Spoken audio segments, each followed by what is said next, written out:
Welcome to Dead Headspace, a part of Silver Shamrock's Horrorcast, a podcast network that includes Killing Time with Silver Shamrock and Unburying the Dead. We re-exhume classic horror paperbacks for the new generation. And guess what? It is June, which means it's Pride Month. Keep your sights on our website, deadheadspace.com. It is spelt how it is sound, one word, where we will be hosting articles from LGBTQ authors such as Eric LaRocca, Bree Morgan, and T.C. Parker. I am your host, Patrick R. McDonough, joined always by my co-host, Brennan LaFaro. Say hi, Brennan. Hello, everybody. And today we are talking to the author and the proprietor of Weird Punk Books, Sam Richard. Say hi, Sam. Hi, y'all. Thanks so much for having me on. Very excited to be here. A pleasure. And you know what's really exciting is talking to you after we both read about a week in now. Eric LaRocca's. Am I saying his last name right? Is it LaRocca or LaRocca? I think it's LaRocca, but it might be LaRocca. I guess I've never asked him. Well, I guess we'll find out eventually when one of us asks him. But for now, let's just say LaRocca. So his things have gotten worse since we last spoke. That I flat out told him, I'm like, that's a masterpiece. And one line I'll say from my review, and yeah, audio listeners, Brandon just held it up. One of the greatest covers I've ever seen. This is like got Clive Barker cover and all over it, and that is, to me, the highest compliment I could give someone. I just said basically in my first line, had Jack Ketchum and Clive Barker had a book baby, that would be Eric LaRocca. I'm basing that off of that one book, but I know of his other works, and hey, if I'm gonna stand on that hill and fight because I think that he's fucking great. So we got to talk about that after. I'm getting ahead of myself. I just had to get that out there. But let's just talk about the first question, which is what got you into horror. Oh, shit. I've kind of been a horror fan for my entire life. So my dad, if he listens to this, he's going to try to dispute this with me. He just did this to my sister and I like a couple weeks ago. He was like, you were not 7 when you first watched Friday the 13th. Like, I swear to God, we were like 7. Like, my dad, at that time at least, like, did not give a shit. We kind of got to watch whatever we wanted. And so I was, I don't know, just able to start consuming horror media that was probably wildly inappropriate, for sure, at least some of it, at a pretty young age. And it was one of those things, you know, like so many people when you're that age, it was both very enticing and very frightening. And instead of just being afraid of it, I was like, no, like I want more, I want more, I want more.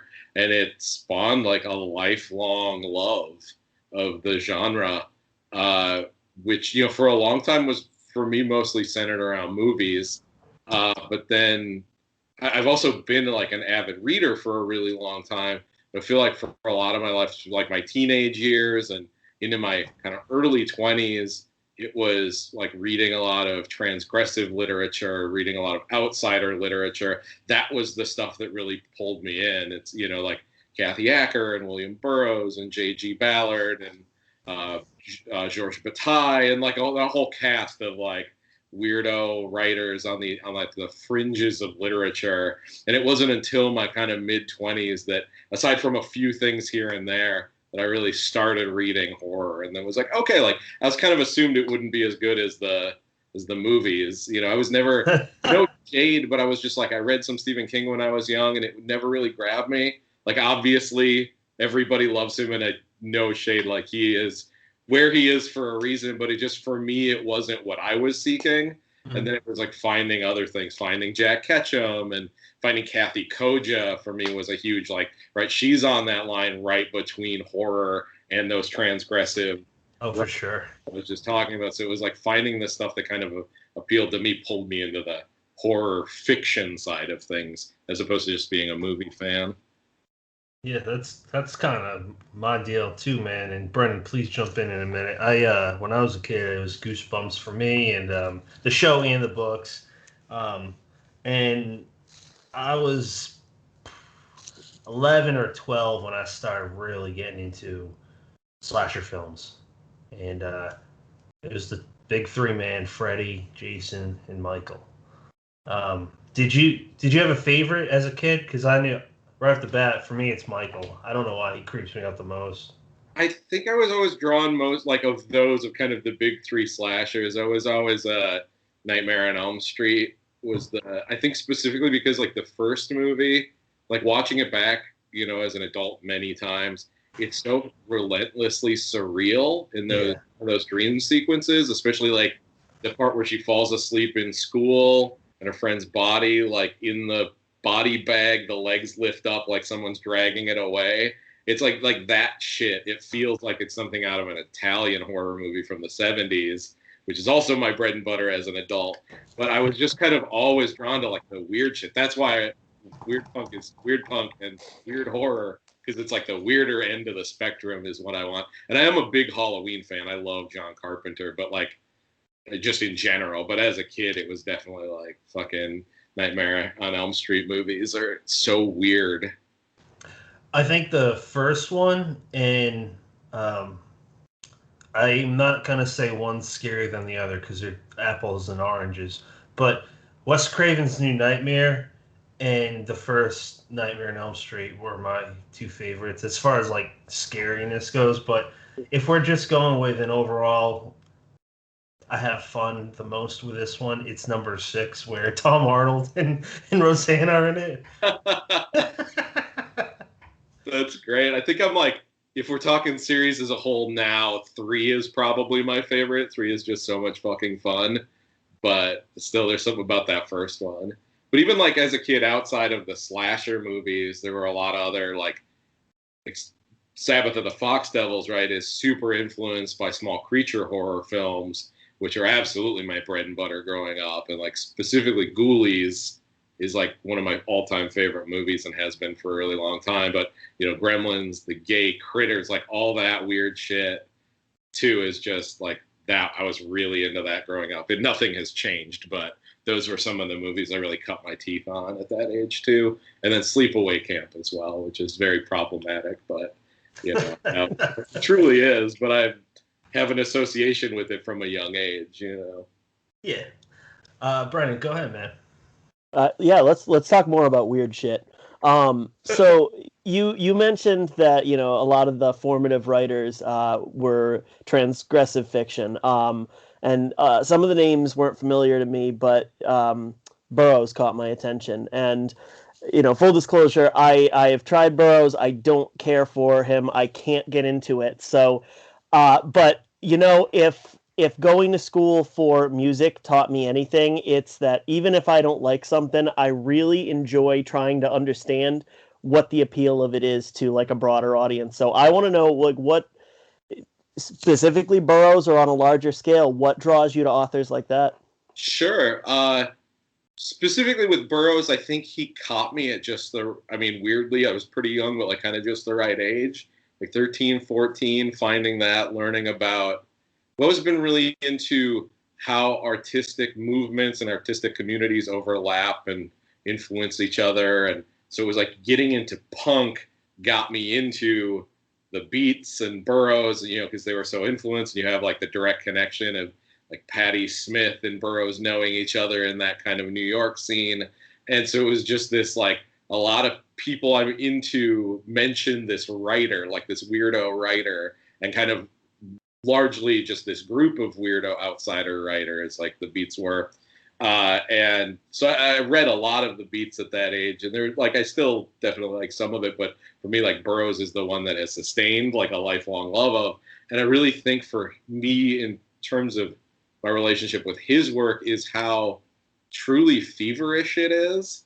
And it really, it's not, some of it has a narrative, especially the earlier stuff, like Queer or Junkie have a pretty straight narrative, but you start getting into Naked Lunch and then like Western Lands and Cities of the Red Night and that trilogy. And there's all sorts of cut up stuff in there, and there's all sorts of stream of consciousness, and it almost feels like these horrific vignettes strung together through really dense language. And I don't know what it is, like something about that just greatly appealed to me.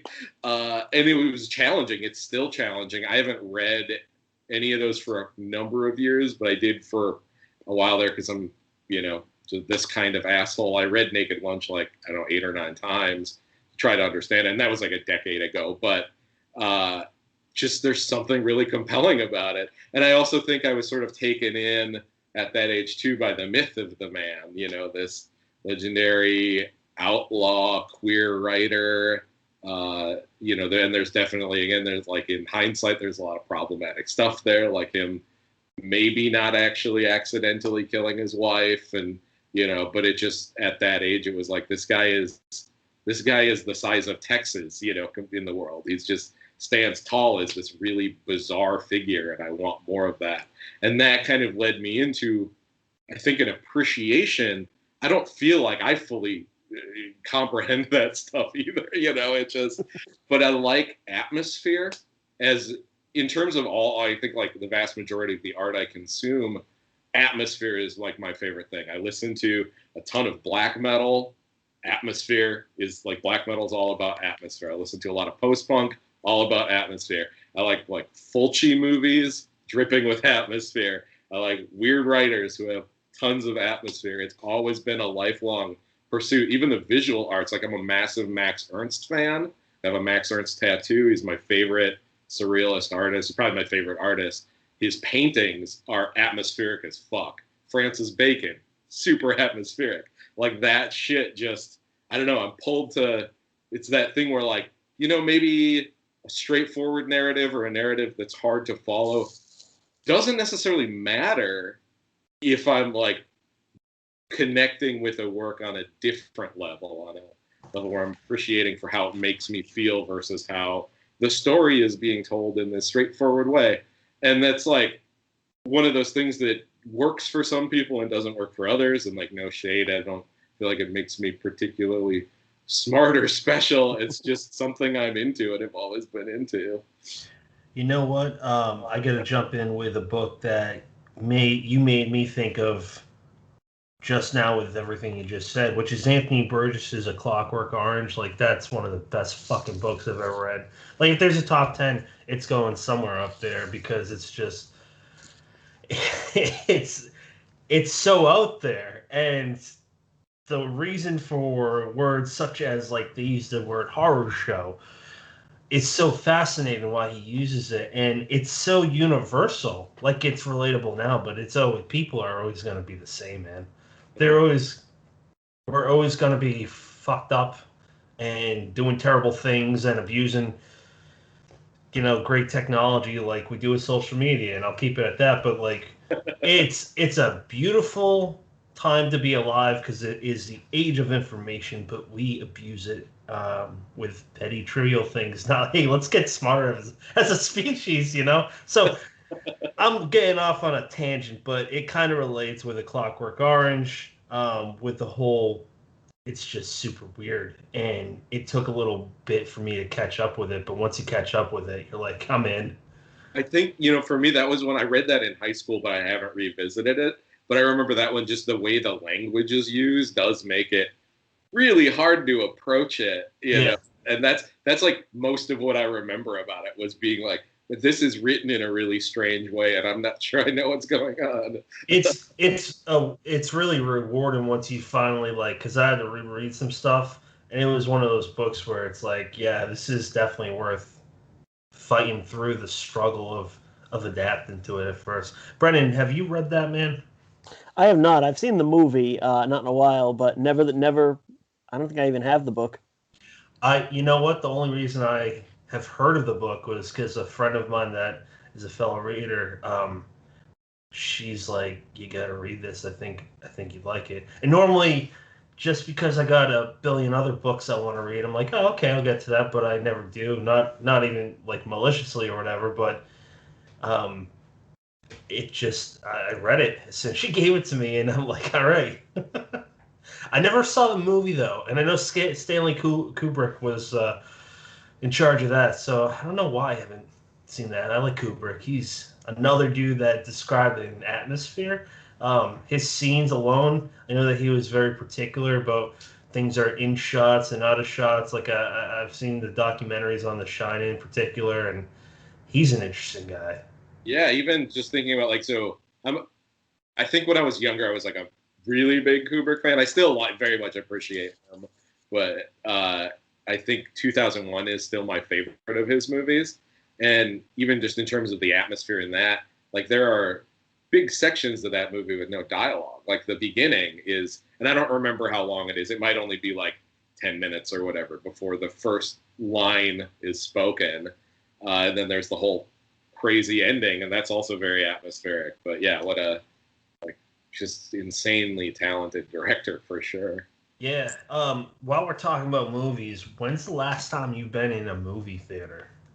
We went. My girlfriend Jess and I went last week, 2 weeks ago. Oh, nice. What'd you see? We've both been vaxxed for a little while, so we were like, oh, we'll go. We went on a Wednesday when it wasn't super busy. We went and saw Wrath of Man. I How do was that? recommend it. You do or you don't? I couldn't hear you.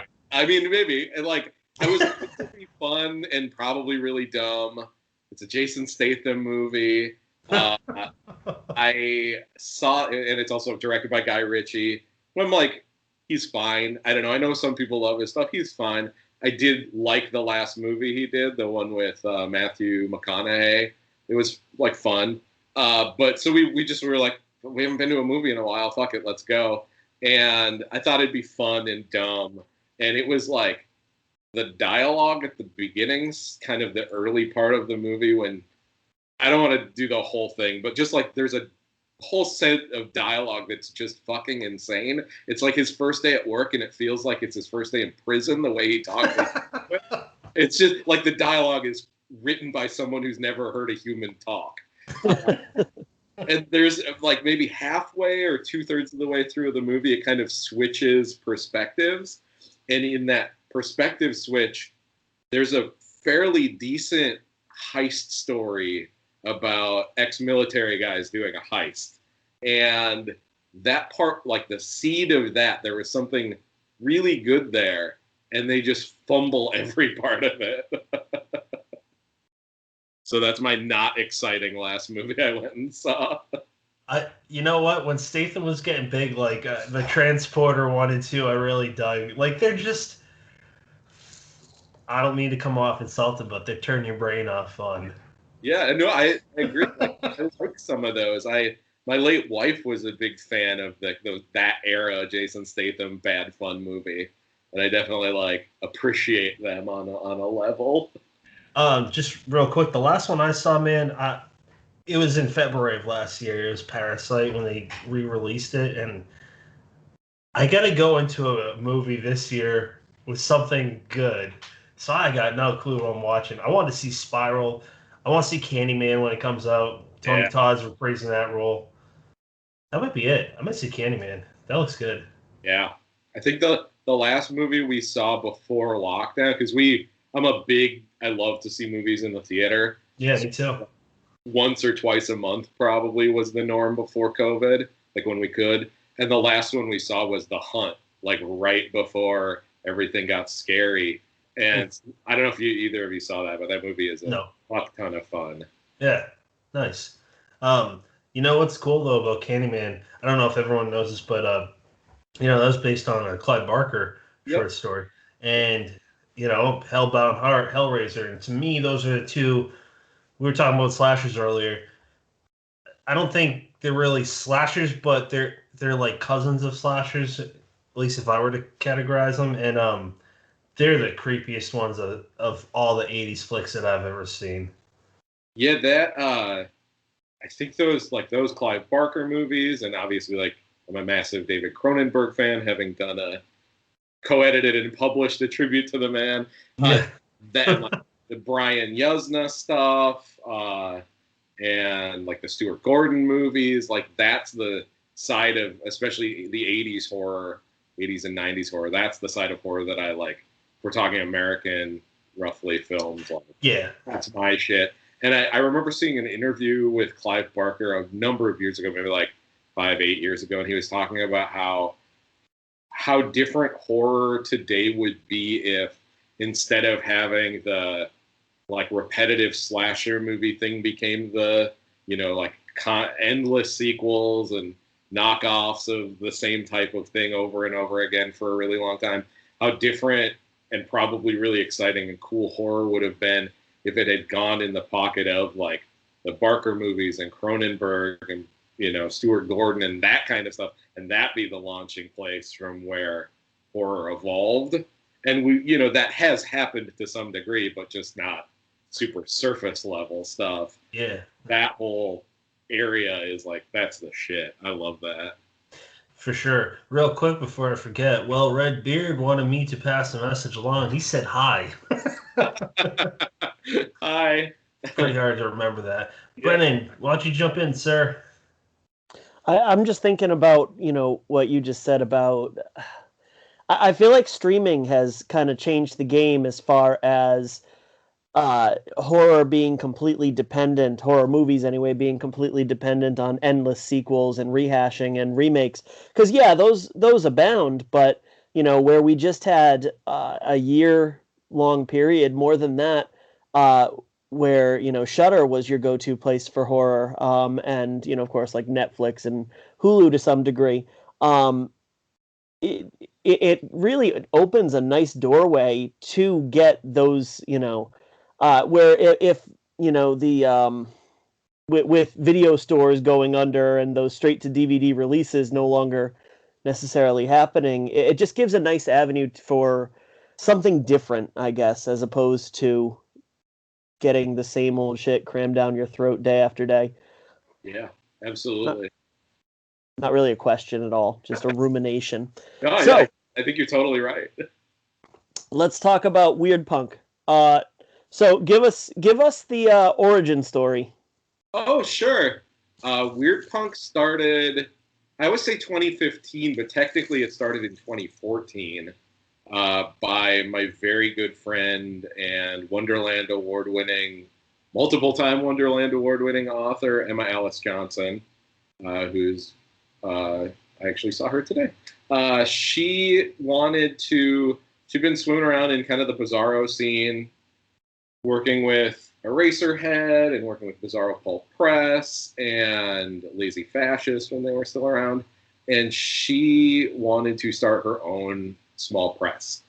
And the first project she wanted to do was, she approached me and she was like, I'm going to start a small press where I'm not putting out a ton of books, but just like maybe an anthology every year. Do you want to co-edit a G.G. Allen anthology with me? And so her very first book is Blood for You, a literary tribute to G.G. Allen. And this is like completely her brainchild, not that I'm throwing her under the bus, but I'm not a G.G. Allen fan. I'm a very big punk fan. I'm not a G.G. Allen fan. That dude was fucking nuts. Yeah. So her premise was like G.G. Allen as a cult figure, as a human being, did not fit in our reality. He was unfit for this world. So she wanted to have writers write worlds that he would make sense in. I don't want to go there. Yeah. So I think there's 14 stories. It's been a while since I've looked at it, but you know, like Nicholas Day is in there. I mean, there's a bunch of folks are in there, all writing G.G. Allen into horror or sci-fi or bizarro worlds. And that was the first book, and it did pretty well. You know, I mean, at least it sold enough. And so then, like, it came out like in 2015. It had just gotten done, and she was like, "Yeah, we should give ourselves like." It was a lot of work. You know, doing an anthology is a lot of work. And she was like, you know, we just did this massive project together. We should give ourselves time to breathe before we think about what the next thing we want to do is. And I swear to God, it was like the next day. She was like, hey, you want to do a Misfits tribute anthology? And that's a band that I have loved since I was, I don't know, like 14 or something. And I was like, absolutely fuck yes. And so for that one, instead of like the Misfits aren't in it, she was like, let's have writers take Misfit songs that aren't based off existing properties. You know, so many of their songs are based off old horror movies. Yeah. Have titles of old horror movies. She's like, let's have people take songs that they like that aren't those ones, some of the other songs, and write short stories around them, interpreting the lyrics. However, it's not like direct, oh, he says that this happens. So it's more loose than that. But so that was our second book. And then she did a standalone title. And then in 2016, I was working. She was like, I want to keep doing publishing the anthologies, but it's honestly like a lot of work and I have all this writing to do. Do you want to edit the next one alone? And I was like, yeah, that's fine. She's like, okay. So the next one was Zombie Punks Fuck Off. just zombie. Wait, stop on that. Who came up with that title? That was her again. That was brilliant. She was like, this is great. I was like, yes, fucking agreed. So just zombie stories with a punk element. Some of them are zombies fighting punks. Some of them are zombie punks. Danger Slater wrote a story in there that's where the guitar, like the instruments are like zombies and start shooting the players. And it's like that. I love that anthology. It was very fun to do. But so it was in the midst of me doing that like alone and when my wife died. And so I took essentially like a year before I came back to it. Because obviously, like I wasn't in a place to do anything. But it was really important to me that get done. Like Mo was such a massive supporter of me as a writer and me doing like us doing these anthologies and just all of that. She was, my biggest cheerleader. And I knew that if she were here, she'd want it to be done. So I kind of regrouped after a while where I felt like, okay, I can start at least moving forward with something. This is the thing to move forward with. And I reached out to Emma and I was like, hey, it might take me a little bit, but I want to finish this book that we started. And Emma was like, I've been thinking and I have all this other stuff going on in my life. Weird Punk has been a blast, but I'm kind of ready to be done with it. And it makes all the sense in the world to me for you to have it and to do whatever you want. And I was like, okay, well, I took like a minute. Like, I feel like this is something I can't really say no to. But I also had to think about it a lot, processing like, if I'm going to be running a press, which I had been kicking that idea around for a couple of years, like I was going to do limited, we do 100 and that's it, like that kind of method. But I was like, if I'm going to run my own press, if I'm going to run Weird Punk, it needs to be more reflective of who I am. Not that I don't love doing these punk rock anthologies, but after 3, I was pretty burned out on things related to music. I also like a lot of other, even music. Like I like punk, but I'm even probably more of a metal guy. I really like where they meet. But I was like, if I'm going to do this, my passions are, yes, music, but also a million other things. And if I'm going to pour time and effort and, just my soul into doing something like this, I need to make it work for me. So I need to kind of essentially, not exactly rebrand, but pivot the mission of the press. And for me, that became like the punk element of how, like, of Weird Punk isn't music.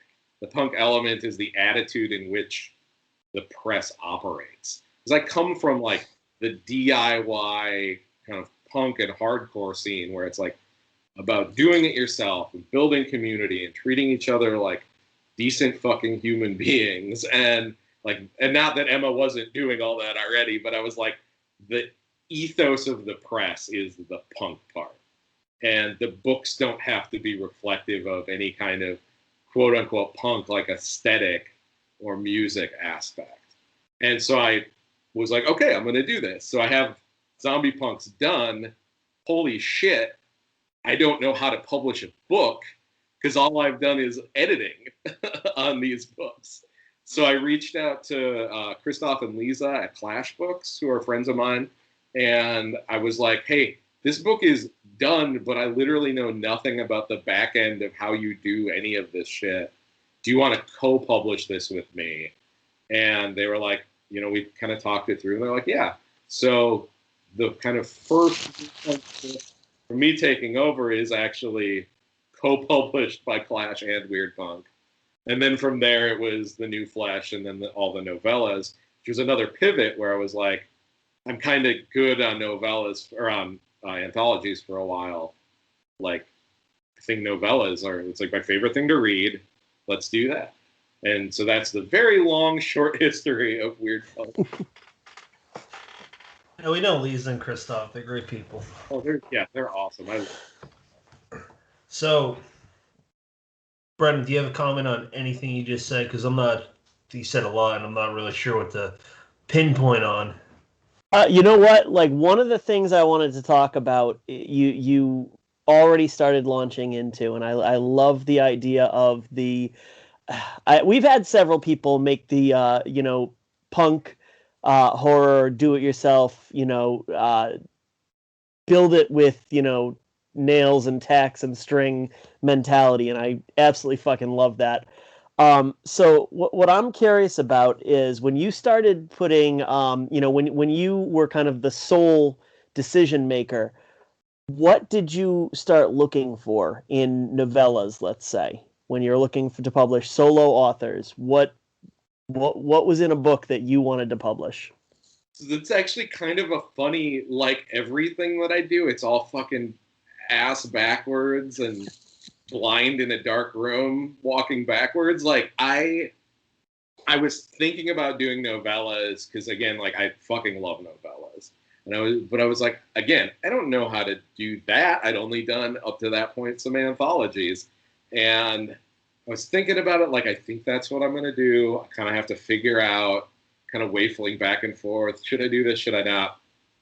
Joe Quinnell, the Mud Ballad, which was the first Weird Punk novella.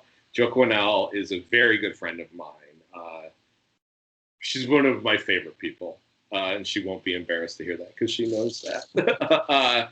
And she hit me up, not like as like owner of Weird Punk Book Sam Richard, but as close friend, being like, I have this novella that I wrote a little while ago, and last time I read it a while after I finished it, and I thought it was fucking garbage, and I threw it in a folder and I didn't look at it. And she was like, now here we are, and it was like a year maybe later or something, and I pulled it out and I reread it and I went, actually this isn't half bad.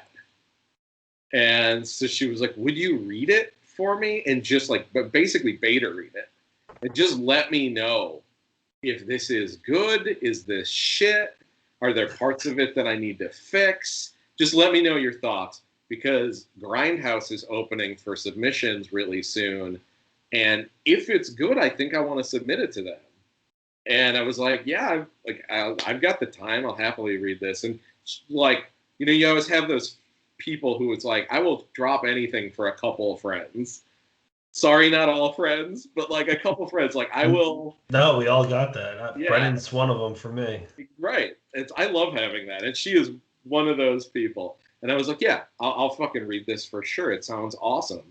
And I read it and I was fucking blown away by it. It was so good. And I knew she is in Zombie Punk's Fuck Off. We did Laser Mall together. Now she's in Beautiful Grotesque. Like, she's not just like one of my favorite people. She's also an incredible goddamn writer. And I read it, blown away. And I was like, had been kicking around, like, should I publish novellas? And I just went, I want to fucking publish this. Like, I will do anything to publish this book. And I had recently finished my novella, Sabbath of the Fox Devils, like my only so far novella. And I was like, I'm going to self-publish that. Initially, I'm going to have Weird Punk publish it. Initially, I had pitched it a couple places, got one rejection, and I pulled it from like 4 places that had it. I was like, no, I'm going to do this. I'm going to publish Joe Quinnell's book. I'm going to publish Fox Devils. And so I hit her up and I was like, hey, I loved this book. Please let me publish it. And she said in an interview that I said, I'm like, I don't fully remember saying this, but I probably did. I said, I don't think it's probably a super right fit for Grindhouse, but I'll publish it. And I didn't mean to punch her in the stomach to get the book.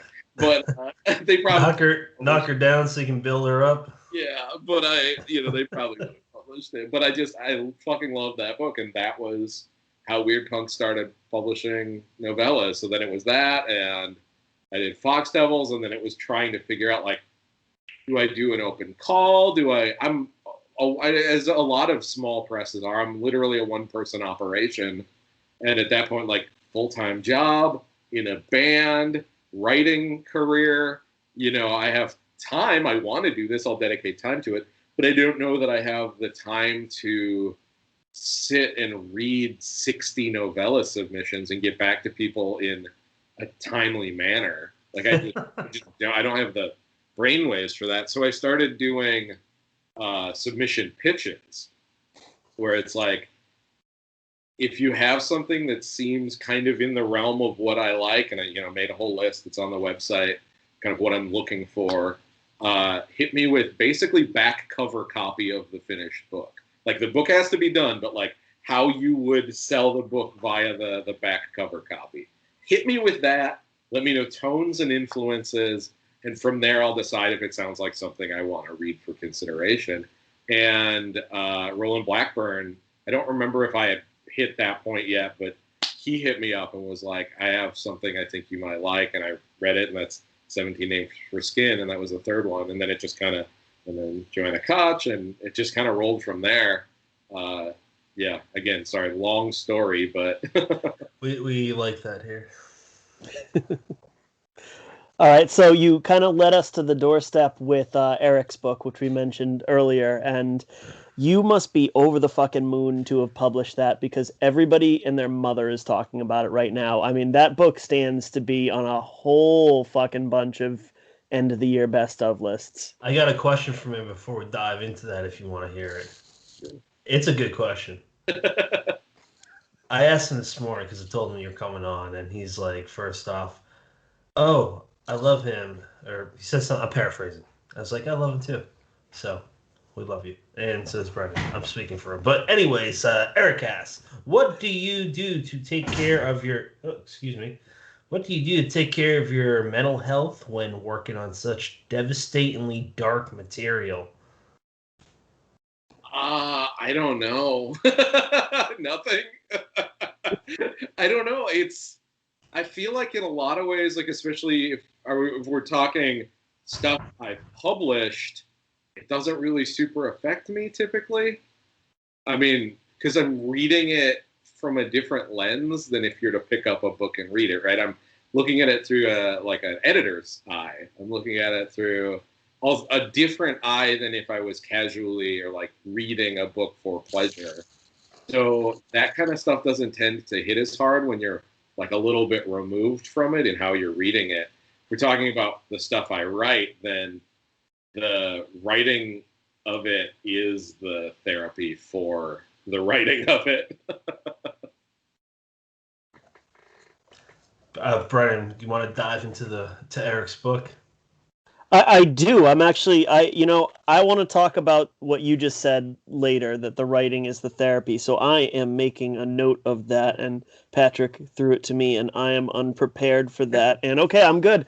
So yeah, let's talk about Eric's book. So he pitched you the back cover copy. I'm sure he probably also sold it to you on, the epistolary format, which was huge. I mean, the biggest thing to me is I got, I don't know, say 10 pages into that. I said, I'm reading a for sale ad for an apple peeler, and I'm goddamn riveted. Like, and if you told me that, hey, next week you're going to be reading a book where, that's a long, eBay type listing for an apple peeler, and you're going to be just anxiously turning the page to see what happens next. That's ridiculous, but holy shit, did he ever pull it off? So what was your experience, after you asked for the full manuscript, reading that for the first time? What were your first impressions? So I want to go back to the pitch that he sent me first. I don't remember everything that he said, but one of the things he said was that it's like Dennis Cooper, David Cronenberg, and J.G. Ballard. And those are like, I'm a massive J.G. Ballard fan. I'm a massive, obviously, Cronenberg fan. I'm a massive Dennis Cooper fan. I was like sold. Like whatever it is, fucking sold. It was like, again, like Ballard and Cooper are like transgressive writers, and it's a horror novel with that. It's my two fucking favorite things put together. It's what I like. I always want to publish stuff like that. It's my bread and butter. Like I said, like Kathy Koja, like my bread and fucking butter. And so at that, I was sold. I was like, fucking send it right now.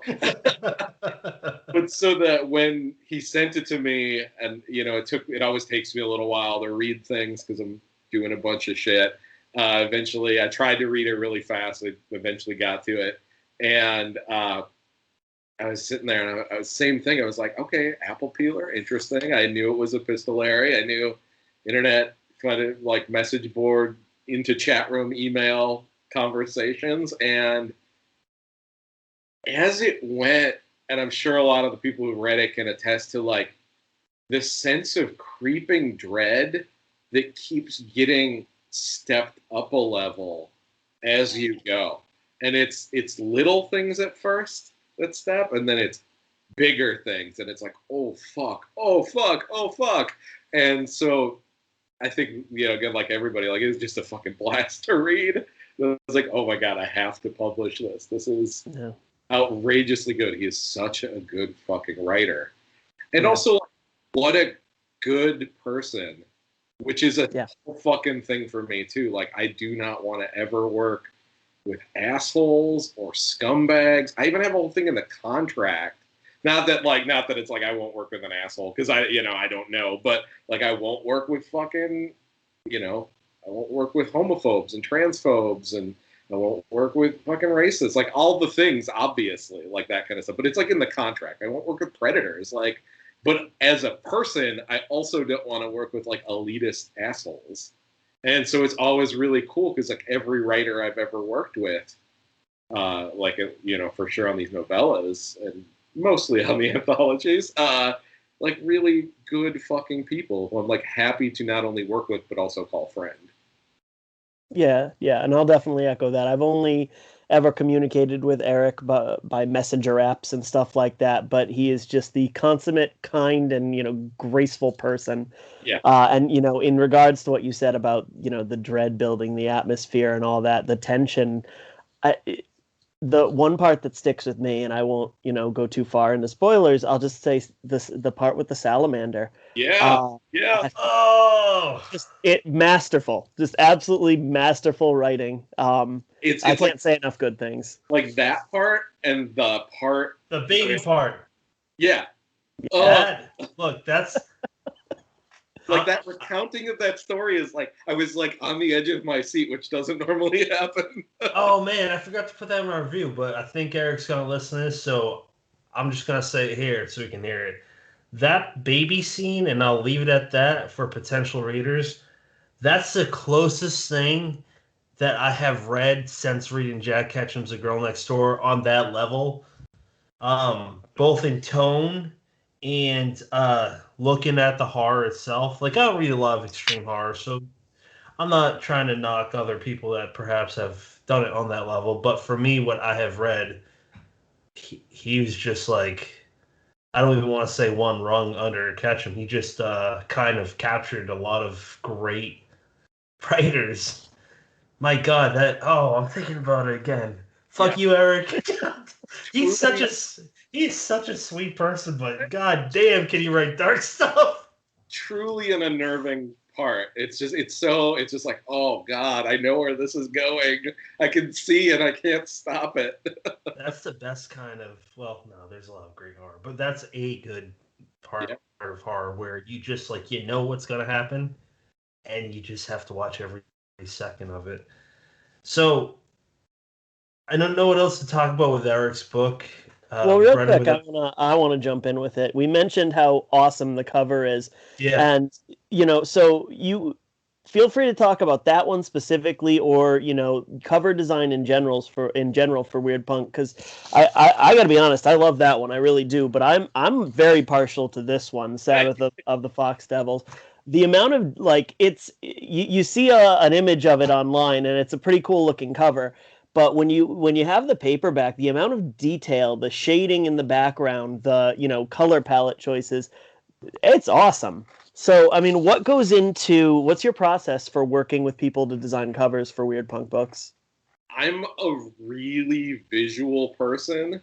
Like when I'm writing, especially a book, like when I did Fox Devils, I had kind of an idea of what I wanted in my mind for the cover. I even like from years prior have kind of, it's a little different, but I have a tattoo that is very close to that cover because it was like images that I've been building in my head that kind of that I put into the book. Uh, but I like really good covers is a whole thing for me as a reader, as a just like again as Weird Punk. It's extremely important to me that covers are, and maybe they're not to everyone's taste, but that they're to my taste.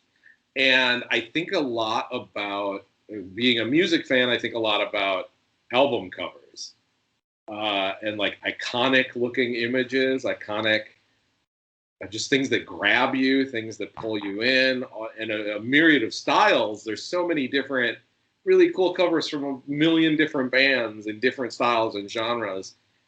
There are so many good book covers historically, and I've just always wanted to kind of be a part of that, to release books that like you look at them and you go like, that's fucking cool. That looks really weird or really cool or like captures some almost intangible thing sometimes. And so for me, the process is really project oriented. Like, what does this project need? What kind of cover would benefit this specific book? Because I never want Weird Punk books to all look the same. I never want you to see the cover and go, that's a Weird Punk book because it looks like other Weird Punk books. I want people to look at a cover and go, that cover is really cool. I wonder if it's a Weird Punk book. And so it's just like, yeah, it's just kind of a weird thing that I'm obsessed with, really. And so with Sabbath of the Fox Devil, like I said, I'd kind of been building those images and the idea. And when the book got finished, I reached out to Michael Bukowski, who did the cover art for Zombie Punks Fuck Off, and he did the cover art for The New Flesh, the Cronenberg tribute. And he's a Philadelphia punk like artist. He's done art for a ton of punk and metal bands. He's done art for a bunch of small presses. He's a big horror fan too. I mean, he's amazing. He's so good, like one of my favorite artists. And so I knew immediately, I was like, that's who I want to do the cover. When it came to Eric's book, we kind of kicked around some ideas. That's what I like to do. It's very important to me that the author has a lot of say in the cover. Because that's been my experience, right? With To Wallow in Ash and Other Sorrows, with Nihilism Revised, S.C. Burke, who ran that. They're like going out of, like, that's why To Wallow is out of print, because he's shuttering. But that one too was like, I had an idea and we kind of went back and forth on it. And he was very open to I saw in my head, I knew what I needed that cover to be. And eventually we got Don Noble to do it because he was just like, yeah, you have this vision, let's do it. And so I always want to be that for my writers. Like, if you have a fucking vision, as long as it's like good, like as we can work together to collaborate to like make a vision happen that's really eye-catching and really cool, I will like facilitate that, as much as I can. And so with Eric's book, we went back and forth. We had a number of different ideas. I contacted my friend Neil, who is the photographer that did the Mud Ballad cover, because we had an idea for a rotting apple that was peeled with we had a whole idea, and then he didn't have time. And in hindsight, and I love his photography, he's an incredible photographer, but in hindsight, I'm like, yeah, it probably would have been very too much of a same vein as the Mud Ballad. Like I said, I want them to have their own identity. So we talked about it kind of a lot, and I was like, we were kind of at we're not sure. There's a couple different people we could ask and figure it out, but we didn't really have a central image. And so I was like, let's look at art. Like, let's just like look at artists, look at art, try to find something that like feels like how you want the cover to be. And he found Kim Jacobson's art, and he sent me the link, or maybe just a few paintings, I don't remember. But I was looking through them, and Passing Oxygen, which is the cover for the book now, I took one look at it and I was like, this is the fucking cover. Like this, if we can like make this happen financially, this is the fucking cover. And Eric was like, that's exactly the one. He was, he'd sent me the whole portfolio or some picture, like a handful of pictures. But I think for him too, it was like, this is the cover. But he didn't tell me that until I also made that connection. And it's just so perfect for that story. I think it really feels kind of the way that the book feels when you're reading it. And so I reached out to Kim, who is very kind, and his budget, or like what he normally charges, was kind of just out of reach for me, and he was willing to negotiate and make it happen. And then Ira Rat, who runs Filthy Loot, did the design elements for like the text and then all the spine and the back, which was, I was just like, here's what I'm seeing, which is the same image but whited out and the text in there. Mm-hmm. And I knocked that the fuck out the park too. Yeah, that book is fucking gorgeous looking. My father-in-law, he is not a horror fan, but I gave it to him. I don't even know how the conversation came up. I was just like, hey, what do you think of my current read? And he was looking at that thing for a while, man. It felt like, probably 10 minutes went by. He's just like examining it and commentating on it out loud. And it was the funniest thing. And at one point he goes, oh, wait, that's her eye over there. And that's her face, like, spread out. I'm like, yep. Yep. That's right, man. And then he didn't want to hold it anymore. I'll throw this out there. I shared this with Sam and I shared it with Eric, but I was at work when my copy came in the mail, and I got this text from my wife with just a picture of her holding the book, and it says, listen, I do not like this at all. And my first, I laughed at it, obviously, but like my first thought was like, fucking mission accomplished. Like, isn't that what we're going for here? I love that you sent that to me. That made my fucking day. And that was my thought. I'm like, I found it funny. I'm like, oh my God, Sam and Eric are going to fucking love this. Yeah. It's really funny with cover arts too, because that took us a little while to kind of land there. Like I said, we had all sorts of ideas, and sometimes the author is like, I have an idea, and that's what we do.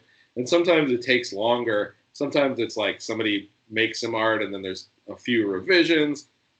But that one we found the painting. The next book that Weird Punk is doing is the next book by Ali Say. It's called To Offer Her Pleasure. And as soon as I wrote it, I was like, I've seen exactly the image that I want this cover to be. And we contacted Don Noble, and it was one that he had designed prior but hadn't sold. And I sent it to her, and I was like, no pressure. Like, we can have something custom made. I'm happy to do that. But as soon as I read your fucking book, this cover was in my brain. And she took one, she's like, I took one look at it, and I was like, I'm pretty sure this is the cover. And she showed it to her husband or boyfriend, I can't remember. And he was like, yeah, that's definitely the cover. And so sometimes it like comes together right away and is perfect. And other times it's like, you got to work at it, but then, you work at it long enough and you find the right fucking painting by a weird Swedish painter who's really cool. So I don't even think at any point we actually said what the synopsis of the story is. Yeah, we didn't, did we? So basically it's, I'll just say it, it's one woman that talks to another in it's just like a queer chat, which, by the way, the term queer, the word queer, like when I was growing up, that was a derogatory term, but I'm finding out like that's acceptable for anyone to use that term now. So, you know what, Sam? Actually, I haven't asked this on an episode, but I think this could be a moment for at least me to learn. What do you have to say about that, if you don't mind? Because I feel like you're more knowledgeable on the subject than I am. Yeah, I think it's one of those things that was reclaimed, right? Oh, okay. Nice word. Gotcha. People are like, you think I'm fucking queer? Well, I'm fucking queer. Fuck you. You know. I think that's great. That's awesome. That is pretty awesome. It's kind of like Eve Knight with was it the word whore with her debut book? Yeah. One of fucking Stoker.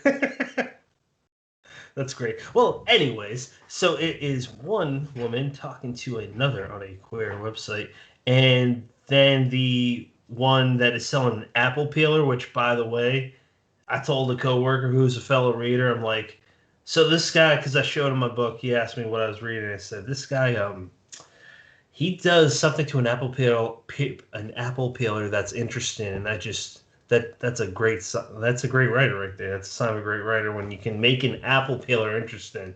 And he looked at me and said, I don't like how you said that. I'm like, nothing fucked up happens, or does it? But they talk about this apple peeler for a little bit. Long story short, they develop a relationship, and some weird, funky shit happens from there. But I love how it's back in 2000, and they're kind of Eric's using the old format of AIM and emailing, and it's just bringing me back to like when I was younger, and I loved it, man. It moves so quickly, and I think he could have added another 150 pages. I still think it would have moved really fast. Yeah. Yeah, I think that's a thing I definitely noticed in some reviews where people are like, I wish it was longer. I wish there was more. For me, it like kind of worked perfect. But I get, I always want like leave them wanting more instead of give too much. Oh, for sure. For me, so for me, he like really nailed that. But yeah, for the back, I don't think it's on the back cover copy. But anytime I post, especially early on, was posting about it or like talking about it, I always use it's like David Cronenberg and Dennis Cooper meeting in a seedy chat room in the early 2000s. That's what the book feels like for me. It's very much a melding of those, like those two types of stories. But I've now learned that I always forget, like, those names don't mean anything to people who don't know who they are. So you get people who don't expect it to be at that level of horror. Which is a thing you can't really avoid. It's going to happen, but the way that it ends, without giving it away, though, is just like it's so out there, but it's anchored in reality to the point where you're like, it could happen. Yeah, and that's what makes it terrifying. That's where, for me, that's where the Jack Ketchum reference or relation comes into play. For sure. Yeah, I don't think that's off base at all. I'm sure. I haven't asked Eric about that, but I'm willing to bet that Ketchum was an influence on the work as well. He texted me like 2 or 3 days ago and said, "Hey, my mom loved your review." I'm like, okay. and he posted that quote like the beginning. So let's jump ahead, unless Brendan has something else to say about this. I would like to jump ahead to Ali Say's upcoming book, which is the next Weird Punk Books release. Well, before we do that, I just want to compliment you on giving the synopsis and somehow branching off into 3 personal stories while giving the synopsis. That's interesting. That's a new one. What 3 beers does to me, I guess. one story per beer. It's great. So the one thing I wanted to add, as far as being that perfect, leave them wanting more length. One of my experiences with it, and I really think it is due to that length and that pacing, was getting to it's like 110 pages, let's say, getting to page like 105, and beyond the tension building in the writing, getting an entire separate atmosphere of dread, like, oh fuck, there's not enough pages left in my right hand right now. There's so much more resolution that I need, and I'm gripping like 3 pieces of paper between my thumb and my pointer, and I think that's a perfect example of just right, because I got to that last page and just fuck. So yeah, I mean, I could have stayed immersed in that world. I could have read a whole bunch more IMs and a whole bunch more emails and postings and whatnot, but I thought it was perfect. Pat, if you would like to lead us in, please. I don't know anything about her book besides Ali Say's the next author you're going to publish. So I don't even know what the title is, man. It's To Offer Her Pleasure, Okay. which it's not porny like it sounds. Yeah, it's a funny story. She had hit me up with a pitch on a novella, and like Allie is great. I don't know. I've now since gotten to know her more, but like every interaction I had with her, she's so kind and so cool, and she's a great fucking writer.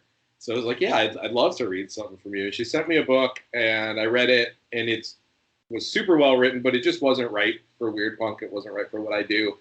Uh, no slam against it. It just wasn't a good fit. And I was like, I'd love to see something else from you in the future because I definitely would love to work with you. And she was like, I actually do have something else down to read it. I was like, yeah, send me a pitch on it. And, if it sounds up my alley, I'll certainly read it. And she sent me a pitch and I was like, this sounds fucking great. And, it's up your alley. Yeah. So she sent it to me and it's so fucking good. It's like kind of a cult horror. It's about a kid, like a teenager, whose father has died, and his mom is kind of in the grips of alcoholism, and he's basically more or less left to fend for himself. And then she's got a boyfriend now. It's a little while later. She's got a boyfriend who's abusive to the kid, kind of secretly, and just like physically intimidating and pushes him around and stuff, yells at him, calls him names. And he comes home, I believe, from school one day, and she's gone with her boyfriend. And he's like, I don't know if she's ever coming back. I guess I have to be a fucking adult like I've been, even though I'm a kid. I should be able to, I shouldn't be worrying about like how I'm going to pay rent and shit. And I don't want to give too much of it away, but he finds some of his dad's old stuff that leads him down a kind of a cult, dark path. And it's really fun. It's like she's, again, like Allie is such a fucking good writer. It's just such like a fun read. I just want to keep turning those pages. And at the same time, while managing to still be very fun, it's pretty gruesome. It's like dark, but below all that, there's this undercurrent of like deep sadness to it. And that, like, for me, bring it on. I fucking eat that shit up. That's the kind of stuff I often write. So very, very excited. Like, I was like, yes, let's fucking work on this book. And initially I had slated it. So with doing the Weird Punk subscription club, I basically locked myself into, I have to do 6 books this year because I have 30 people who've subscribed to 6 books this year, and I can't let them down. And it's fine. But so initially I basically have been like kind of slotting out, like, Beautiful Grotesque was February, and then April was Maria Abrams, She Who Rules the Dead, and then wait, talk about that one, man, because like I haven't heard enough about that. Sorry to interrupt, but I would love to hear you talk about that. Yeah, we can talk about that in a little bit. Okay. And obviously June was Eric's book, and so for August I had slated, I was going to do 4 novellas and 2 mini anthologies, Beautiful Grotesque being the first. Second mini anthology is a movie theater horror anthology, just like horror stories that take place in movie theaters to some capacity or another. And it's me and Joe Quinnell and Katie Michelle Quinn, because we all did Laser Mall together, and then they're both also in Beautiful Grotesque. And then we also got Brendan Benito, who's also one of my very good, amazing writer friends, and Charles Austin Muir, who's another one of my very good, amazing author friends. And so we've all been kind of plugging away at our movie theater horror stories. And due to certain just like life circumstances for a few of us, we are really behind on our story for that. It's like a few of us, and it's fine. So I was like, I read Allie's book, and I was like, we'll slate it for October. If that's, with her, she was fine. And then I realized, like, I could give the movie theater horror more time for us to get our stories done, put that in October, and put Allie's book in August, and she was totally fine with that. But so that's now the August release, and we're still like, I'm doing edits, but holy fuck. I mean, she's amazing. She's such a good fucking writer. I know I've said that like 6 times, but she blows me away, and I'm so excited to be working with her because, again, like, what a kind person. It's like exactly what I want to be doing. That's great. Brian, go ahead, man. I was going to say, go ahead and plug Maria Abrams' book. Yeah, so that, one of the things, like, with the success of Eric's book, it's been really, obviously really awesome, but it's also like, oh, I really wish how I feel about Eric's book is how I feel about every book I've published, right? Like, I wish everybody would read the other books, too. And Maria's book is so fucking cool and really weird. It's about a serial killer who it's like told from multiple perspectives, but it opens up with like one of his victims in the back of his van, like tied up. And she seems kind of passé about the whole thing. And like, I don't want to give too much away, but it, she might not be quite human. And it's got like, it alternates between, there's like her perspective, and then she's like in the back of the van with bodies. There are bodies back there with her. And how many? There are 4. Oh, God. And it's told from their perspectives, like before they died, like it jumps through time. And then there's also like police reports, like news briefs, like in the book. And it literally, every time you think you know where it's going to go, it goes a different way. But not in a way that feels like completely out of left field that doesn't make sense. Like, it all makes sense, but Maria's just a master writer. And I was so excited to publish that book, and I really want people to read that because she's incredible, and that book is so fucking fun. It's sold out on your website, motherfucker. I can't buy it. Oh, I know. I have. It sold out the other day. I ordered copies earlier in the week, so they should be here like next week. That's awesome. Yeah, it's been hard with Eric's book has been flying out of here like hotcakes. Like, I'm going to the post. I went to the post office 4 times in 2 days. Like, and I was at the post office 2 other times this week. So like, but because of that, there's been all these other sales, and so it was like that one ended up like I was, oh fuck, there's like 3 copies left. I've gotta, I gotta get more copies like right now. And then they sold out the past 2 days. So everyone at the post office knows their name. Yeah, kind of a big deal. No, they're like, oh, you got more books? Because when the fucking pre-order for Eric's book, right? I like got them and I packed them, and then I brought them in waves. And it was like bringing like 60 books one of the times, and I felt like that. So I do everything manually. Because you can't do media mail through the USPS website. I think you can do it through stamps.com, but my printer's fucking broken. So I like hand write everything, the envelopes. So then I have to go in and have them weigh and price them. And it's definitely, I was there for like 45 fucking minutes one day, just being like, I'm so sorry. I'm so sorry. Fucking 6 people behind me. I'm so sorry. But you got to do what you got to do.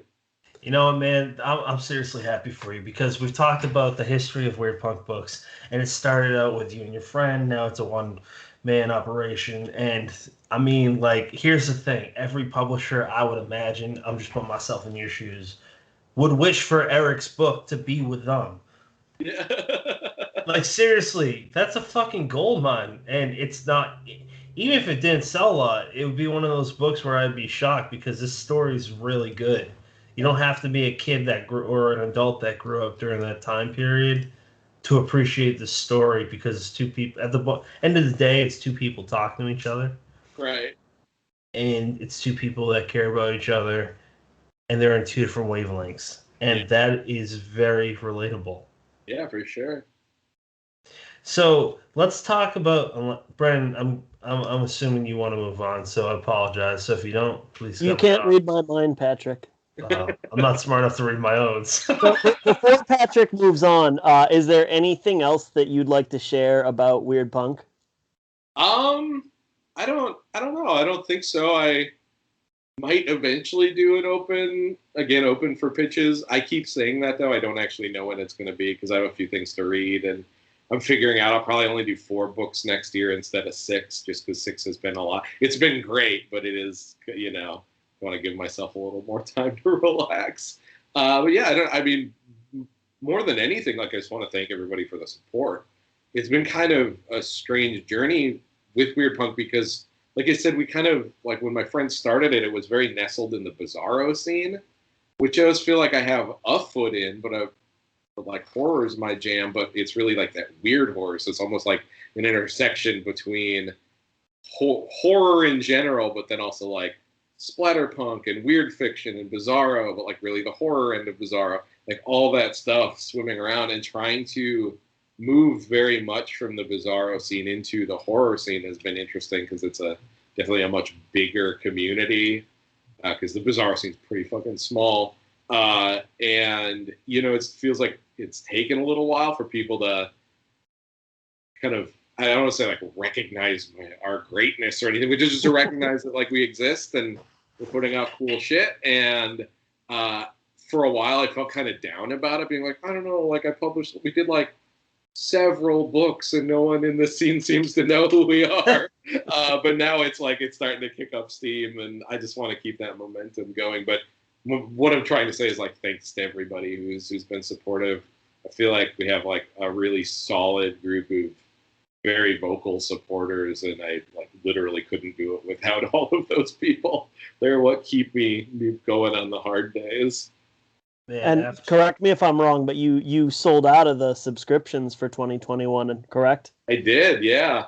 It was cool. Yeah, they sold out I think last week or 2 weeks ago. There were like a few lingering ones. It's funny because when I decided to do it, I was like, I wasn't sure if I should do 25 or 30. And I was like, because I wanted to keep it low. And I was like, I'm going to aim for the stars. I'll do 30. And then there were just like a few like empty ones for like a few unclaimed subscriptions for a minute. And I kept being like, fuck, I should have done 25. I'm with this by now. But then those sold out, and then I had a couple people reach out even after being like, are you sold out of that? I'm like, I'm sorry. So maybe next year I'll do like 35. We'll see. Good luck. Why don't we talk about you as an author? Sure. What do you got on the horizon for your next book? I don't know if it's a novel, novella, or collection. I have a number of works in progress. I have a novelette sitting with someone I'm waiting to hear back from if they'll publish that or not. But I have most of a short story collection done that I was hoping to submit to a couple presses this like late summer, fall, who I think are opening. And I have 2 in process novellas. And so I don't have anything coming out slated. I wanted to, but I kind of just like hit a writing wall this year. I wrote a lot like the latter half of last year, and then I've had kind of wavering writing so far this year. So I'm hoping to like get back into it and get those things finished and get those submitted. I do want to submit at least one of the novellas someplace else. I feel the like spread the books out and not just publish them myself. Publish them myself, kind of do like one with Weird Punk, one with someone else, one with Weird Punk, one with someone else is sort of what I think I want to do moving forward. Getting somewhere, I'm getting full royalties, but I'm also still spreading my name out to new communities and new readerships that different presses have. But yeah, so I have my 2 novella work in progresses. One's a super sad, weird horror novella, more like very much in the vein of the Tualo and Ash stories. I wanted to try to do something like that in a 30,000 word or so capacity. And then the other one is a little more on the Fox Devil side of things, where it's still has a heaviness to it and has a lot of social commentary in it, but is very blood-soaked and splattery. So those are kind of my two bigger works in progress, and then the short story collection. And then in 2022, the contract hasn't been signed, so I don't know if I shouldn't say, but in 2022, another small press will be republishing To Wallow in Ash and Other Sorrows with some additional content, where they're going to do a novelette or a novella in there. I just, once it went out of print, I knew I wanted to bring it back, but I also wanted to give it some, like, let it simmer, like, let it, I just didn't want to, like, oh, it's sold out, here's the new edition, right away. And I definitely wanted to add a novella to it, to, like, that's very much in line with the spirit of that book, to kind of incentivize people who may have already had it to be like, look, you get a whole fucking new novella too. Yeah. I want to talk about To Wallow in Ash for a minute. Now, especially with a re-release with some new material on the horizon. Now, when I went into it, obviously, you have a fantastic introduction in there to kind of let everybody know what they're walking into, and give background, of course, which I think is very necessary in this one. Yeah. And what strikes me the most, and I'm curious to see whether I'm way off base or whether this was kind of your intention, or maybe how you look at it down the road here, but it's not at all a typical short story collection. To me, it's a snapshot of a time in your life. And one thing I love about that is that there are two stories in here, and I apologize because I'm going to blank on them, but I believe it's The Prince of Mars. I think the other one is The Verdant Holocaust, that don't tonally fit, let's say, but once you understand how they fit as pieces into the rest of the collection, completes that snapshot. So I wonder if you could talk to that a little bit. For sure. Yeah, no, you're absolutely right. And that was, honestly, I knew that that's what I wanted to do with those stories. I knew I wanted to include both of those, but I also knew that for some people it might feel kind of jarring next to basically all of the other stories. And I will say, like, thematically, they are similar, right? There's, like, loss elements to both of those stories. Like, the disillusionment of a friendship is at the core of the Verdant Holocaust, which I wrote with dealing with a former friend of mine. Was kind of my way of dealing with that, but I wanted to make it super blood-soaked. The Prince of Mars, obviously there's the lost component with the prince in that one. And I was like, I don't know if this is going to be really jarring or really alienating for people, because everything else in it is so much more heavy. Especially the Prince of Mars is, like, fucking pulpy as fuck. Which was, what I was doing when I wrote it. I was like, I'm going to take Edgar Rice Burroughs and I'm going to take William Burroughs and I'm going to fucking smash them together. And it was for a Burroughs tribute anthology. And I just really wanted people to read that story. And it was one of the most favorite stories I ever wrote, when she was alive. So it felt like, in a weird way, like, that whole book is obviously about her, and, like, me kind of not just dealing with her death and dealing with, like, how that affected me, but the book is, like, really about her. It's my monument to that relationship and to how much I loved her. And so it almost felt wrong to not include, like, her favorite story I'd ever written. I know one reviewer, William T., wrote a review of the book for the Ginger Nuts of Horror when it came out, and he said that it was like water in a hot desert. Like, that story after the first two was like for him, felt like a necessary, like, okay, like, I could breathe a little, I could get a little fucking moisture back in me before we dig back into the depths of sorrow. And so that is why it's placed so far forward, is I was like, if everything becomes too one note of, like, you're sad, you're sad, you're sad, you're sad, it's also not going to hit right. It's not going to, but yeah, you absolutely nailed it with noticing that. That's funny that you say that about placing that in the third kind of slot there. We had Haley Piper on a couple weeks ago to talk about her new collection, and she made almost the exact same comment about having two heavy stories right up front and very, very purposefully putting something a little more lighthearted in that number 3 spot to basically give the audience a little bit of relief almost, but also showcase a little variety. Yeah, I listened, or I watched that. It was like, yeah, I totally noticed that she said that. Like, that's fun. So you stole her answer then? Yeah, most of my answers are answers from previous guests.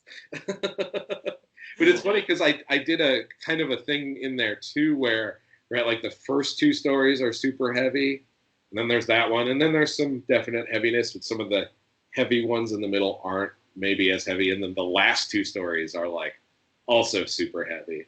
They like bookended, and obviously the final story is like it's like the first story and the last story are like the most soul-crushing stories in there. And it was really important to me, specifically with Death Like Love, the final story. I was like, nothing can follow this. It has to be the fucking end. Now, I'm stealing this from Eric Raglan a little bit, because when I told him I was reading the collection, he mentioned, he said, let me know when you finish, when you read the last story. He said it's just so I don't want to paraphrase him wrong, but he said something along the lines of like, you feel like you're not supposed to be there, like it's too personal. Was not including that ever a consideration? Did you feel like you were letting the audience just a little too close? Yeah, I wrote that story like while I was writing that story, which is maybe over like a week, but most of it was written in like 3 days, like the vast majority of it. I wasn't sleeping. I was like going and laying in bed. So I was writing it because I knew I needed to write it. And the whole time it was like an exorcism. It was like a purge. And I would go and lay in bed and try to sleep. And I was haunted by this feeling of like, am I doing something wrong? In writing this story, am I going too far? Are people going to think I'm a bad person?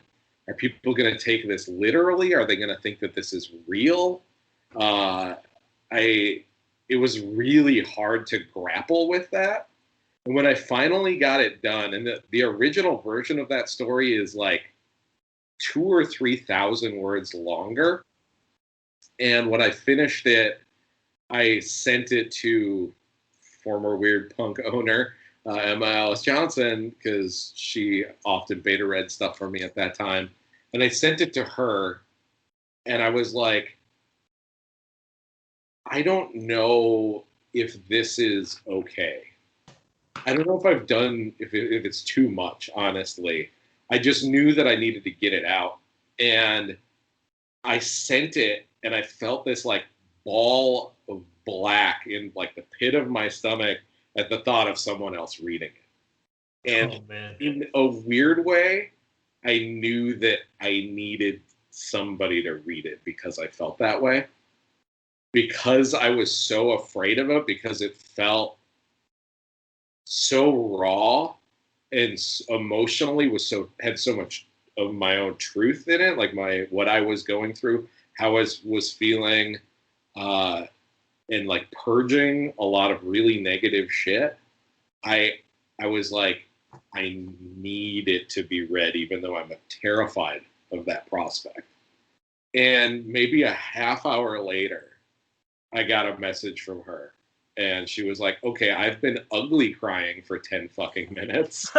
And I was like, oh my God, I'm sorry. And I was like, I anxiously had been waiting for, maybe it was like an hour later, but anxiously waiting for her to get back to me. And she was like, this is devastating. It's perfect. And then she had suggestions, which is where I trimmed it down some. But having her read it and getting that feedback definitely made me feel like, okay, like I'm onto something with this. And it's probably going to be the hardest and going to be the most uncomfortable for me, having people who know me and who knew Mo to read this. And that's already been done, right? Because Emma and Mo were friends and they like loved each other. So I've like breached the first of many, passes of that.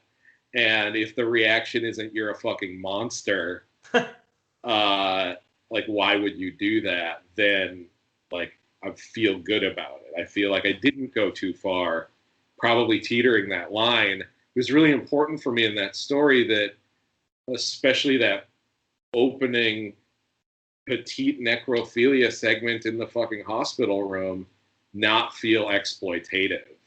That it not feel salacious or, like it not feel gross in that way. I wanted it to feel gross. I wanted it to feel uncomfortable, but I didn't want it to feel like I was exploiting her memory or, the life we shared together and our passions for each other. But it was something that I needed to get out of me in a lot of ways. Like I said, exorcism really is how it feels. And after I finished writing it, I realized that story, this is a thing that happens to me, especially with those grief stories. I write them, and either when I'm done or like close to the end of writing them, I realize like, here's the aspect of grief that I'm working through, or here's a thing in part of being a widow that I'm working through. And that story was truly me trying to weaponize the idea of sex with my late wife against me so that I could get over her in that way. Because having like deep love and sexual drive for someone who's dead is really fucking hard, and it's really hard to get over. And so that was my way of doing it, was to weaponize it, like just against myself. And it, more or less worked, but it was a deeply uncomfortable thing. And definitely after Emma read it, I was like, okay, like I'm going to feel comfortable-ish having more people read it. And then I had like Joe Quinnell and Brendan and, a few other of those friends read it. And same, it was like I got some feedback and a few things to change here and there, but it was a lot of the same kind of emotions, and not like you're a monster. So it was like, okay. It is easier when strangers like tell me they've read it, just because they didn't know her, so they don't have a certain sense of baggage with that, or, they don't have to think about her. Obviously, it's fiction and it's fictionalized, but essentially it's stand-ins for us. And my sister reads all my stuff, and she really slowly read through that book because it brought up, just the whole thing brought up so many emotions because she and Mo were really close. And she got to that story, and my dad had read it. He reads all my stuff too, and he had kind of warned her about it. And she was like, I'm not going to read that one. I just trust that it's good. Yeah. And reading that opening scene, I would agree with you. It didn't go for exploitative or anything like that. I think it hit grief mixed with desperation. I think it pulled that off beautifully. And, I won't get ass kissy, but I can't think of another collection that quite feels like this one, where it really does capture a moment in time, because a short story collection isn't the greatest medium for that. Like a painting, a photograph captures a moment. We know that because it can be done in a relatively short period of time. But like an album of music is created over a longer span of time, and a short story collection even longer, because typically any story is going to take, hours if you're really fucking committed, days or weeks if not.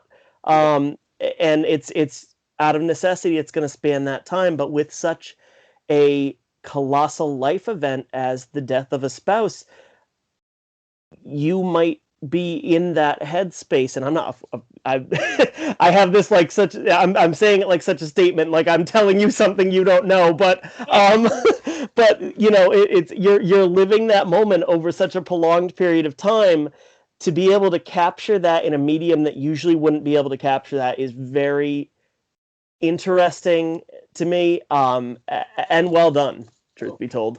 Thank you. Yeah, it was something that was more or less born out of necessity. I think I say in the collection that like the titular story and We Feed This Muddy Creek were written back to back like day 16 and 17 or day 17 and I think it really spanned like 3 days. It was like day 16 and 17 were Tuwalo and Ash. The rest of day 17 and day 18 where we feed this muddy creek. So those were like raw as fuck. You know, it was me like, if I don't do something with this, if I don't put this somewhere, I might not like survive.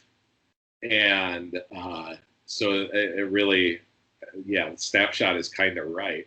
Even though it is a more, like the whole collection is a more long period of time, but it's still, you know, pretty quick after she died. A lot of those stories were written. And I don't know how to segue into this besides an awkward. So, what are you reading? Let's start with you, Sam. I'm kind of the worst. I have not been reading very much lately for pleasure. It's a thing. Like 2 years ago, I read like 100 books or something. And then the past couple years, I think last year I like literally read like 20 books. This year I think I've read 8, and a few of them have been comics. So right now I'm not really reading much other than stuff related to weird punk, and I have a number of books that I'm going through for blurbs. People had asked me to blurb, so that's kind of what I've been reading. So I was fortunate enough to read Leo X. Robertson's short story collection, The Unfortunates, that's coming out relatively soon. He's a great fucking writer. For people who don't know him, he does the Losing the Plot podcast as well. He's written several books. Great writer. So his newer forthcoming short story collection is fantastic. And I get to, I'm in the process of reading Mike Thorne short story collection as well, which is fantastic as well. He's a great writer. I thought there was another book after that. That sounds interesting. Brendan, what are you reading, man? I haven't read like superhero comics in a really long time. So like the other thing I've been reading are the Scott Snyder Batman comics. Nice. In terms of Leo, I might be mistaken, but I think that book is coming out through Unnerving. Yes. He's had, I think that's his second this year coming out in the Rewind or Die series, which is, I'm embarrassed to say I have not read any of the 2021 releases, but I was a huge fan of the first wave in 2020 when I tried real hard to keep up with them. Yeah, there's a lot. Yeah. I am, after going through Tuwalo and Ash, I'm on something a little bit lighter. I am reading Jaws by Peter Benchley, which we will be unpacking on the next episode of Unburying the Dead, which should go up on July 1st. And I am reading Dust by Chris Miller because I bought all these Death Heads Press splatter westerns, and I am seriously slacking trying to keep up with them. So there's like 27. No, there's like 8 or 9 of them, and I'm on number 3. So someday. And I'm going to get to Christopher Triana's, which is, 750 pages. But... Oh, my God. So for pleasure reading, I'm reading Clive Barker's Volume 1 through 3, Books of Blood, for the first time. I have read, it slipped my mind, the one that Hellbound Heart. Yeah, thank you. I read that as a single story, but I'm going to read it again. Excellent little novella, but I'm excited to dive into the collection. And then I'm reading James Newman's Ride or Die. So that's I'm about 40% of that. It's a fun story, but father that's not very faithful, and the daughter's a little pissed, and her friends are going to help the daughter avenge a very angry teenage girl. Avenge, I don't know what. I'm trying to figure it out, but whatever. Some audience. Yeah, you're only 40% in. The other 60% holds all the answers. Yeah, I only got 40% of an answer, so. Where can people follow you, man? Twitter and Instagram are both Sammy Totep, T-O-T-E-P, all one string. Facebook, Sam Richard. The Weird Punk website, just weirdpunkbooks.com. You can also follow Weird Punk on Twitter and Instagram, just Weird Punk Books on both of them. Yeah, nothing super crazy. All pretty straightforward. Nice. And just a reminder, if you want to check out our store, go to deadheadspace.com. Click on the store tab. You can find some merch there. Any final thoughts, sir? Sam? I don't think so. This was really fucking cool. So thank you for having me on. I know you've been very busy and interviewing a lot of guests. So I really appreciate you taking the time to talk to little old me. Little old you, dude. You're doing a lot of fun stuff. You're an interesting person to talk to. Well, thank you.